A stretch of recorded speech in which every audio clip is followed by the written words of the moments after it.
दोस्तों, शालिनी भक्ति सागर में आपका बहुत बहुत स्वागत है। तो दोस्तों, आइए जानते हैं श्री कृष्ण जन्माष्टमी की कथा। कोई चैनल पर नया आया होगा तो लाल बटन पर सब्सक्राइब कर ले, ऑल पर क्लिक करें, ज़्यादा से ज़्यादा लोगों को शेयर करें। श्री गणेशाय नमो नमः।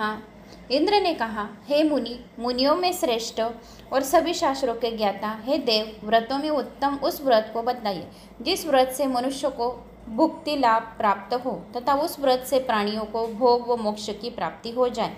इंद्र की बातों को सुनकर नारद जी ने कहा, त्रेता युग के अंत में और द्वापर युग के प्रारंभ के समय में निंदित कर्म को करने वाले कंस नाम का एक अत्यंत पापी दैत्य हुआ। उस दुष्ट व दुराचारी कंस की देवकी नाम की एक सुंदर बहन थी। देवकी के गर्भ से उत्पन्न 8वां पुत्र कंस का वध करेगा। नारद जी की बातें सुनकर इंद्र ने कहा, उस दुराचारी कंस की कथा का विस्तार पूर्वक वर्णन कीजिए। तो यह संभव है कि देवकी के गर्भ से उत्पन्न 8वां पुत्र अपने मामा कंस की हत्या करेगा।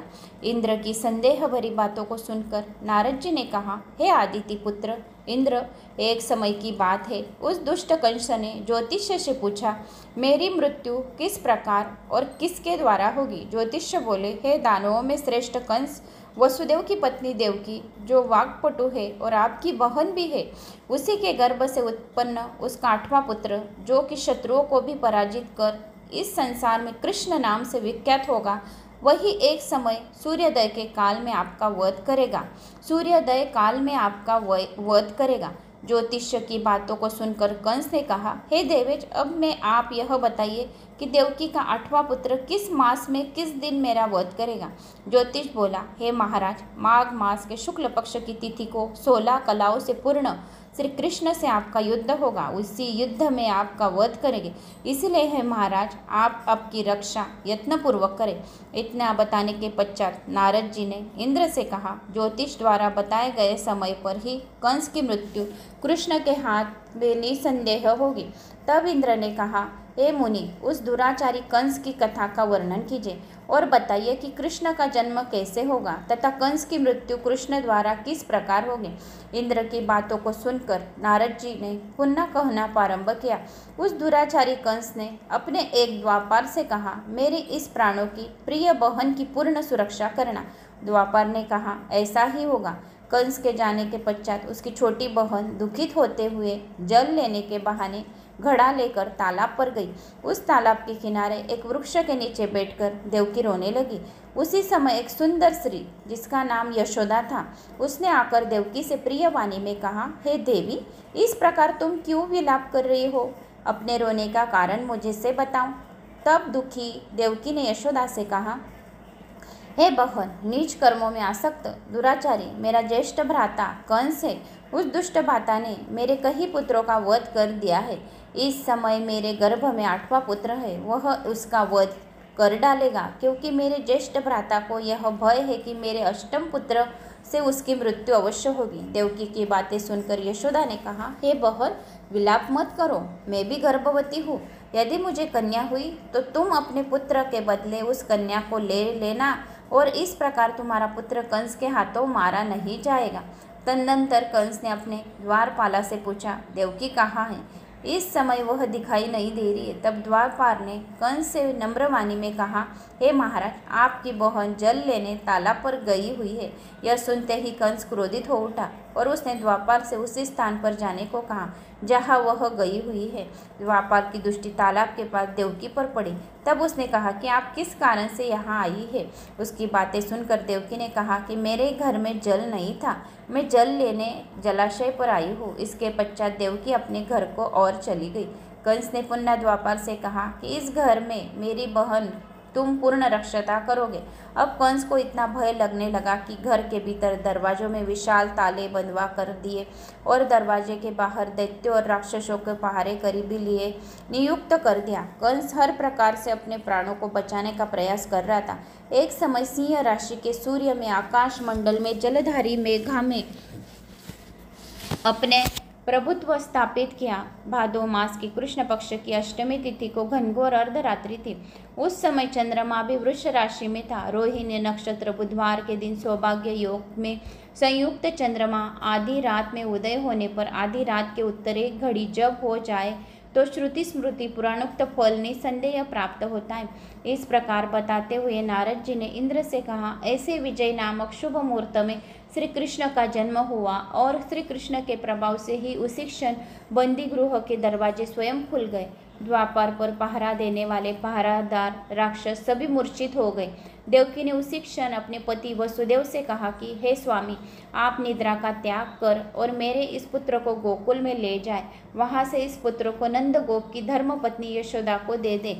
उस समय यमुना जी पूर्ण रूप से बाढ़ग्रस्त थी, किंतु जब वसुदेव जी के बालक कृष्ण को सूप में लेकर यमुना जी को पार करने के लिए उतरे, उसी क्षण बालक के चरणों का स्पर्श होते ही यमुना जी अपने पूर्व स्थिर में रूप में आ गई। किसी प्रकार वसुदेव जी को गोकुल पहुँचे और नंद के घर में प्रवेश कर उन्होंने अपना पुत्र तत्काल उन्हें दे दिया और उसके बदले में उनकी कन्या ले ली। वे तत्काल वहां वापस आकर कंस के बंदी गृह में पहुंच गए। प्रातःकाल जब सभी राक्षस पारे करी निद्रा से जागे तो कंस ने द्वापर से पूछा कि अब देवकी के गर्भ से क्या हुआ, इस बात का पता लगाकर मुझे बताओ। द्वापालों ने महाराज की आज्ञा को मानते हुए कारागार में जाकर देखा तो वह देवकी के गोद में एक कन्या थी, जिसे देखकर द्वापालों ने कंस को सूचित किया, किंतु कंस को तो उस कन्या से भय होने लगा। अंत वह स्वयं कारागार में गया और उसने देवकी की गोद से कन्या को झपट लिया, उसे एक पत्थर की चट्टान पर पटक दिया, किंतु वह कन्या विष्णु की माया से आकाश की ओर चली गई और अंतरिक्ष में जाकर विद्युत के रूप में परिणित हो गई और उसने आकाशवाणी कर दी। कंस को कहा कि हे दुष्ट, तुझे मारने वाला गोकुल के में नंद के घर में उत्पन्न हो चुका है और उसी से तेरी मृत्यु सुनिश्चित है। मेरा नाम तो वैष्णवी है, मैं संसार का कर्ता भगवान विष्णु की माया से उत्पन्न हुई हूँ। इतना कहकर वह स्वर्ग की ओर चली गई। उस आकाशवाणी को सुनकर कंस क्रोधित हो उठा। उसने नंद के घर में पूतना राक्षसी को कृष्ण का वध करने के लिए भेजा, किंतु जब वह राक्षसी कृष्ण को स्तनपान कराने लगी तो कृष्ण ने उसके स्तन से उसके प्राणों को खींच लिया और वह राक्षसी कृष्ण कृष्ण कहते हुए मृत्यु को प्राप्त हो गई। जब कंस ने पूतना की मृत्यु का समाचार प्राप्त हुआ तो उसने कृष्ण का वध करने के लिए क्रमशः केशी नामक दैत्य को अश्व के रूप में, उसके पश्चात अरिष्ट नामक दैत्य को बैल के रूप में भेजा, किंतु ये दोनों भी कृष्ण के हाथों मृत्यु को प्राप्त हुए। और इसके पश्चात कंस ने कल्पायक नामक दैत्य को कौवे के रूप में भेजा, किंतु वह भी कृष्ण के हाथों मारा गया। अपने बलवान राक्षसों की मृत्यु के आघात से कंस अत्यधिक भयभीत हो गया। उसने द्वापार लोग की आज्ञा दी कि नंद को तत्काल मेरे समक्ष उपस्थित करें। द्वापाल नंद को लेकर जब उपस्थित हुए तब कंस ने नंद से कहा कि यदि तुम्हें अपने प्राणों को बचाना है तो पारिजातक के पुष्प को ले आओ, यदि तुम नहीं ला पाए तो तुम्हारा वध निश्चित है। कंस की बातों को सुनकर नंद ने ऐसा ही होगा कहा और अपने घर की ओर चले गए। घर आकर उन्होंने संपूर्ण वृत्तांत अपनी पत्नी यशोदा को सुनाया, जिसे श्री कृष्ण भी सुन रहे थे। एक दिन श्री कृष्ण अपने मित्रों के साथ यमुना नदी के किनारे गेंद खेल रहे थे। अचानक स्वयं ने ही गेंद को यमुना में फेंक दिया। यमुना में गेंद फेंकने का मुख्य उद्देश्य यह था कि वे किसी प्रकार पारिजात पुष्पों को ले आए। अंत वह कंदम के वृक्ष पर चढ़कर यमुना में कूद पड़े। कृष्ण के यमुना के कूदने का समाचार श्रीधर नामक गोपाल ने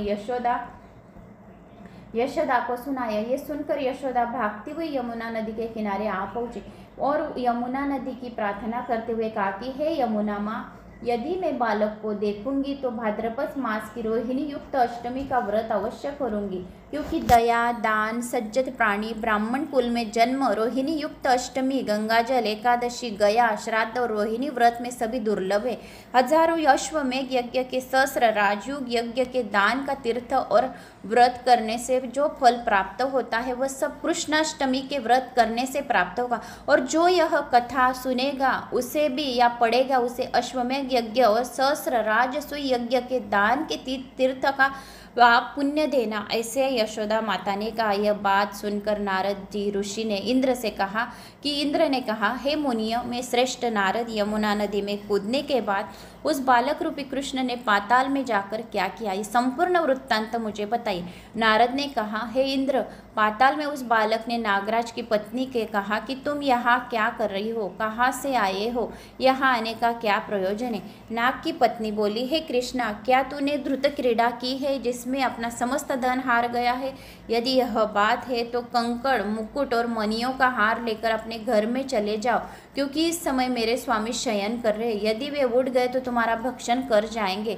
नाग पत्नी की बातें सुनकर कृष्ण ने कहा, हे कांते, मैं किस प्रयोजन से यहाँ आया हूँ, यह वृत्तांत मैं तुम्हें बताता हूँ। समझ लो, मैं कालिया नाग के मस्तक को कंस के साथ धूत में हार चुका हूँ और वही लेने आया हूँ। बालक कृष्ण की बात सुनकर नाग पत्नी अत्यंत क्रोधित हो उठी। अपने सोए हुए पति को उठाते हुए कहा कि हे स्वामी, आपके घर यह शत्रु आया है, अंत आप इसका हनन कीजिए। अपनी स्वामिनी की बातें को सुनकर कालिया नाग निद्रा अवस्था में जाग पड़ा और बालक कृष्ण की युद्ध करने लगा। इस युद्ध में कृष्ण को मूर्छा आ गई। उसी मूर्छा को दूर करने के लिए उन्होंने गरुड़ का स्मरण किया। स्मरण करते होते ही गरुड़ वहां आ गया। श्री कृष्ण अब गरुड़ पर सवार कालिया नाग से युद्ध करने लगा। उन्होंने कालिया नाग का युद्ध में पराजित किया। अब कालिया नाग के भली भांति जान लिया था कि मैं जिनसे युद्ध कर रहा हूँ वे भगवान विष्णु के अवतार श्री कृष्ण ही है। उन्होंने कृष्ण के चरणों में साष्टांग प्रणाम किया और पारिजात से उत्पन्न बहुत से पुष्पों को मुकुट में रखकर कृष्ण को भेंट किया। जब कृष्ण चलने लगा तो वह तब कालिया नाग की पत्नी ने कहा, हे स्वामी, मैं कृष्ण को नहीं जान पाई। जनार्दन, मंत्र रहित, क्रिया रहित, भाव भक्ति रहित मेरी रक्षा कीजिए। हे प्रभु, मेरे स्वामी मुझे वापस दे दीजिए। तब श्री कृष्ण ने कहा, हे सर्पनी, दैत्यों में जो सबसे बलवान है उस कंस के सामने तेरे पति को ले जाकर छोड़ दूंगा, अन्यथा तुम अपने घर को चली जाओ। अब श्री कृष्ण कालिया नाग के फन पर नृत्य करते हुए यमुना के ऊपर आ गए। तदनंतर कालिया की फुंकार से तीनों लोग कंपमयान हो गए। अब कृष्ण कंस की मथुरा नगरी को चले दिए। वहां कमल पुष्पों को देखकर यमुना के मध्य जलाशय में कालिया सर्प भी चला गया। इधर कंस की विस्मित हो गया तथा कृष्ण प्रसन्न चित्त होकर गोकुल लौट आए। उनके गोकुल आने पर उनकी माता यशोदा ने विभिन्न प्रकार से उत्सव किए। अब इंद्र ने नारद जी से पूछा, हे महामुने, संसार के प्राणी बालक श्री कृष्ण के आने पर अत्यधिक आनंदित हुए। आखिर श्री कृष्ण ने क्या क्या चरित्र किया, वह सब आप मुझे बताने की कृपा करें। नारद ने इस इंद्र से कहा, मन में हारने वाला मथुरा नगर यमुना नदी के दक्षिण भाग में स्थित, वहाँ कंस की महाबलशाली भाई चाणूर रहता था।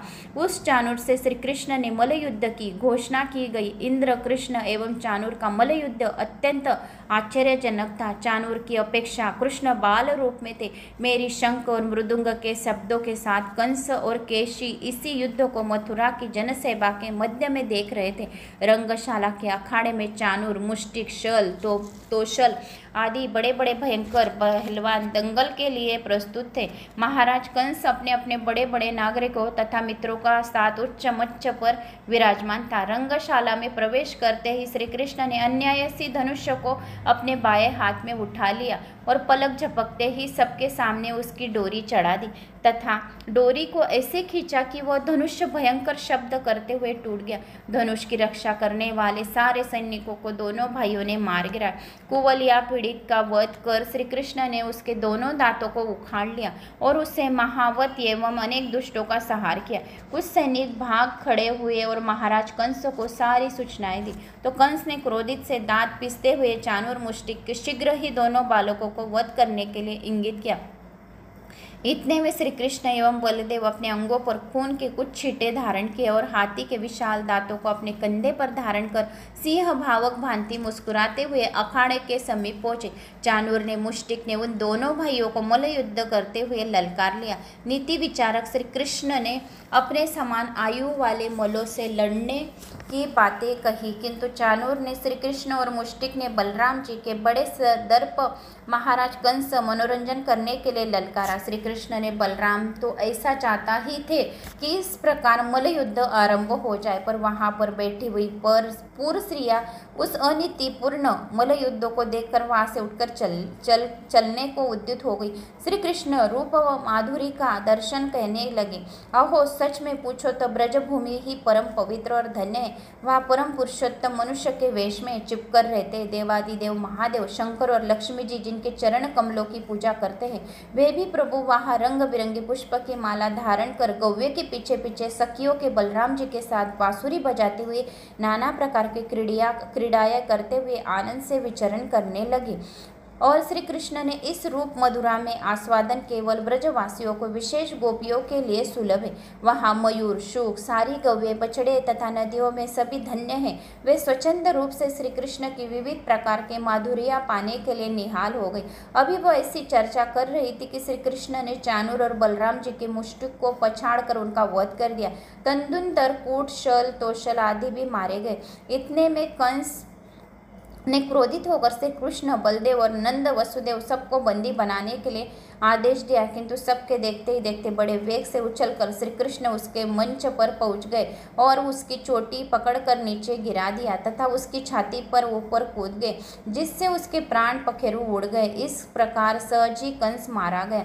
श्री कृष्ण ने रंगशाला में अनुचरों के साथ कंस का उद्धार किया। कंस के पूज्य शंकर जी इस रंग को देखकर कृतकृत्य हो गए, इसीलिए उनका नाम श्री रंगेश्वर हुआ। यह स्थान आज भी कृष्ण के इस रंगमयी लीला की पताका फहराता है। श्रीमद् भागवत गीता के अनुसार तथा श्री विश्वनाथ चक्रवर्ती पाद के विचार से कंस का वध शिवरात्रि के दिन हुआ था, क्योंकि कंस ने अक्रूर को एकादशी के रात अपने घर बुलाया था। उसने मंत्रणा की थी। श्री कृष्ण ने अपने पैरों को चानूर के गले में फंसाकर उसका वध किया। चानूर की मृत्यु के पश्चात उनका मल्ल युद्ध केशी के साथ हुआ। हे इंद्रा, उस क्षण श्री कृष्ण ने गरुड़, बलराम तथा सुदर्शन चक्र का ध्यान किया, जिसके परिणाम स्वरूप बलदेव जी सुदर्शन चक्र को लेकर गरुड़ पर आरूढ़ होकर आए।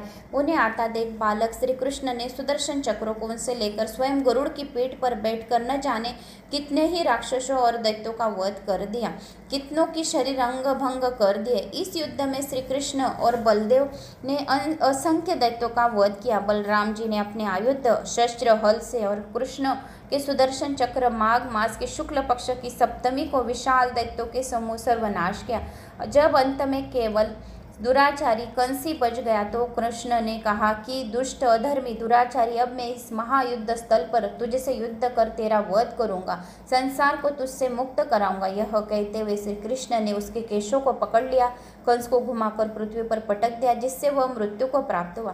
कंस के मरने पर देवताओं ने शंख घोष की और पुष्प वृष्टि की। वहां उपस्थित समुदाय श्री कृष्ण की जय जयकार करने लगे। कंस की मृत्यु पर नंद, देवकी, वसुदेव, यशोदा और संसार के सभी प्राणियों को हर्ष हुआ। तो अभी इस दिन श्री कृष्ण जन्माष्टमी के दिन उपवास और पूजन की विधि क्या है? विष्णु पुराण की यह कथा थी। ये विष्णु पुराण में श्री कृष्ण का संवाद और कथा आई थी, वही मैंने आपको सुनाया है। अभी विष्णु पुराण से ही उपवास और पूजन विधि जानते हैं। इस कथा को सुनने से पश्चात इंद्र जी ने नारद जी से कहा, ऋषि, इस कृष्ण जन्माष्टमी के पूर्ण विधान बताइए। इसके करने से क्या पुण्य प्राप्त होता है और इसके करने से क्या विधि है? नारद जी ने कहा कि हे इंद्र, भाद्रव मास की कृष्ण जन्माष्टमी को इस व्रत को करना चाहिए।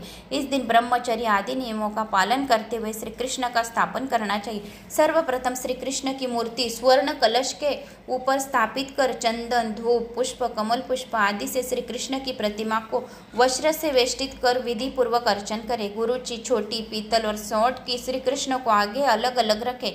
इसके पश्चात भगवान विष्णु के 10 रूपों की देवकी सही स्थापित करें। हरि के सानिध्य में भगवान विष्णु के 10 अवतारों को गोपिका, यशोदा, वसुदेव, नंद, बलदेव, देवकी, गायो, वत्स, कालिया, यमुना नदी, गोपगण, गोपपुत्रों का पूजन करें।